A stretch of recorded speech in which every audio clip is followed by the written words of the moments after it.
आज हम जिस टॉपिक को यहाँ पर डिस्कस करने जा रहे हैं वो है nucleophilic substitution reaction of alkyl halide. देखें, जैसा कि आप जानते हैं कि अल्काइल हैलाइड दो तरह के रिएक्शन देता है। ठीक है जी। नंबर वन, आपको पता है कि एक तो ये है कि सब्स्टिट्यूशन रिएक्शन दे सकता है, सब्स्टिट्यूशन रिएक्शन। ठीक है जी। और number two, elimination reaction. Alkyl halide कितने टाइप्स के रिएक्शन देते हैं? दो तरह के रिएक्शन दे सकते हैं अल्काइल हैलाइड। एक हमारे पास है सब्स्टिट्यूशन रिएक्शन और दूसरा हमारे पास क्या है? Elimination reaction. अच्छा, आज हम जिस टॉपिक को फोकस करने जा रहे हैं वो है सब्स्टिट्यूशन रिएक्शन। अच्छा जी, अब आप जानते हैं कि nucleophilic substitution reaction of alkyl halide ये कौन सा रिएक्शन होता है, इसको हम कैसे डिफाइन कर सकते हैं? ठीक है जी, हम इसको यूं बयान कर सकते हैं कि the reaction in which the alkyl halide, the reaction in which the halogen of alkyl halide is replaced by attacking nucleophile। ठीक है ना? is called nucleophilic substitution reaction of alkyl halide। ठीक है जी। और इसको याद रखें, रिप्रेजेंट किया जाता है एसएन रिएक्शन भी कहते हैं इसको। इसका दूसरा नाम क्या है जी? SN reaction. It means that nucleophilic substitution reaction of alkyl halide. अगर हम इसकी जर्नल मैकेनिज्म को डिस्कस करें, जर्नल रिएक्शन को डिस्कस करें, देखिए जी, आपके पास यहाँ पर होगा न्यूक्लियोफाइल। ये आपके पास न्यूक्लियोफाइल है विच हैविंग इलेक्ट्रॉन पेयर, और ये अटैक करेंगे आपके पास अल्काइल हैलाइड के पास। ठीक है जी। और जिसके पास इलेक्ट्रॉन पेयर मौजूद होता है वो हमेशा क्या कहलाते हैं? न्यूक्लियोफाइल। इसको हम क्या नाम देंगे? न्यूक्लियोफाइल। और जिस मॉलिक्यूल के ऊपर ये अटैक करने जा रहे हैं इसको हम क्या नाम देते हैं? सबस्ट्रेट का नाम दे देते हैं। ठीक है जी, क्या नाम देते हैं? सबस्ट्रेट का नाम दे देते हैं। और याद रखें, इसके अंदर एक लिविंग ग्रुप भी होता है। जाहिर बात है, जब सब्स्टिट्यूशन रिएक्शन देगा तो कोई ना कोई चीज यहाँ से निकल के जाना होगा। तो डेट इज, ये जो हेलोजन यहाँ पर है, जब ये निकलेगा वो अपना इलेक्ट्रॉन पेयर लेके निकलता है और ये न्यूक्लियोफाइल इसके ऊपर यूं अटैक करेगा। करने के बाद आपके पास प्रोडक्ट क्या बनता है? प्रोडक्ट ये बनेगा कि अल्काइल ग्रुप के साथ आपके पास क्या अटैच होगा? न्यूक्लियोफाइल।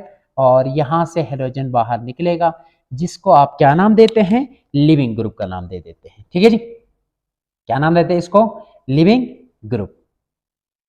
सो अल्काइल हैलाइड के अंदर जो नॉर्मल रिएक्टिविटी रखता है, आप क्लोरीन, ब्रोमीन, ठीक है जी, आयोडीन, और अगर हम इनकी बात करें ना, गुड लिविंग ग्रुप की बात करें, आपके पास फॉर एग्जांपल फ्लोरीन है, क्लोरीन है, ब्रोमीन है और आयोडीन है फॉर एग्जांपल।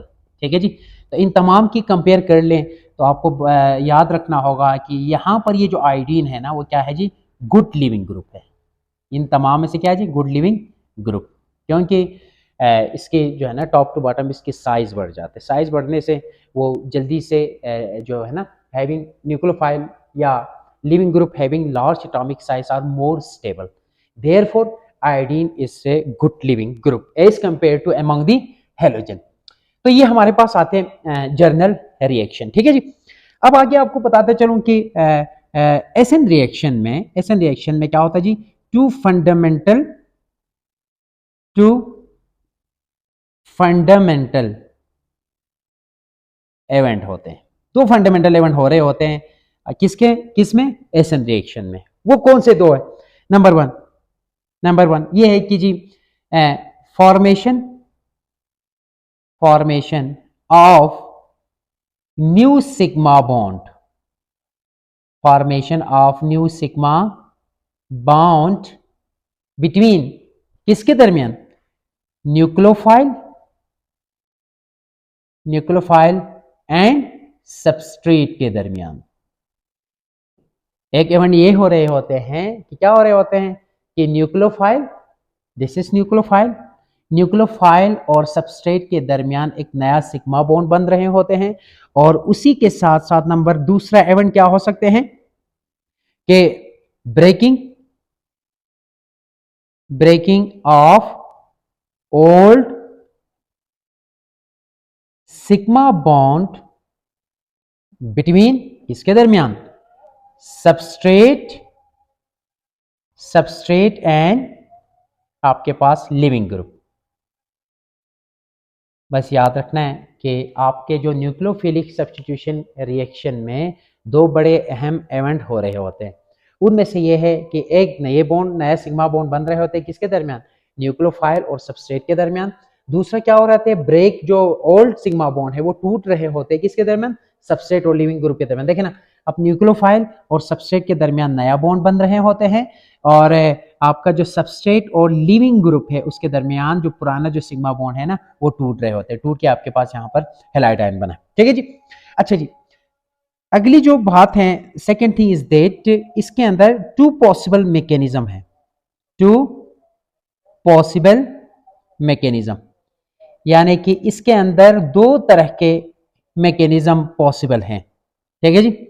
नंबर वन, दो पॉसिबल मैकेनिज्म है। नंबर वन क्या है जी, नंबर वन ये है कि जी फॉर्मेशन ऑफ स्टेबल कार्बोकेटाइन,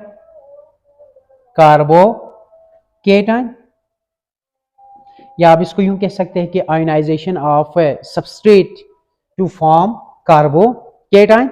अच्छा जी, एंड देन न्यूक्लियोफाइल अटैक। इसका मतलब ये हुआ कि जब ये जो मैकेनिज्म है इसके अंदर ये पॉसिबल है कि ये दो स्टेप पर मुश्तमिल हो सकते हैं कि पहले स्टेप में क्या करें, स्टेबल कार्बोकेटाइन बने, और दूसरे में क्या हो कि न्यूक्लियोफाइल आके उसके ऊपर अटैक करके अच्छा जी नए बॉन्ड बनाएं। ये दो स्टेप पर मुश्तमिल हो सकते हैं। इसी वजह से इसको क्या नाम देते हैं जी, SN1 रिएक्शन का नाम दे देते हैं। ठीक हो जी। अच्छा जी, सेकेंड थिंग क्या हो सकते हैं, इसमें यूं हो सकते हैं कि formation of bond between nucleophile and substrate and breaking of bond between, किसके दरमियान, सबस्ट्रेट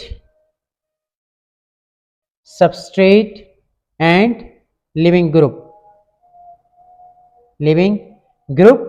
टेक प्लेस साइमल्टेनियसली। यानी कि इसमें क्या कहा, दूसरा पॉसिबल ये है कि एक ही वक्त में, एक ही लम्हे में, यानी कि सबस्ट्रेट और न्यूक्लियोफाइल के दरमियान बॉन्ड बन रहे होते हैं और उसी असना में सबस्ट्रेट और न्यूक्लियोफाइल के दरमियान बॉन्ड टूट रहे होते हैं। ये दोनों एक ही वक्त में होते हैं। इसका मतलब ये हुआ कि ये सिंगल स्टेप में कंप्लीट हो सकते हैं और इस रिएक्शन को हम क्या नाम देते हैं जी, SN2 रिएक्शन का नाम देते हैं। ठीक है जी। तो हम क्या करेंगे, हम इन दोनों रिएक्शन को वन बाय वन, ठीक है जी, वन बाय वन हम डिस्कस करेंगे।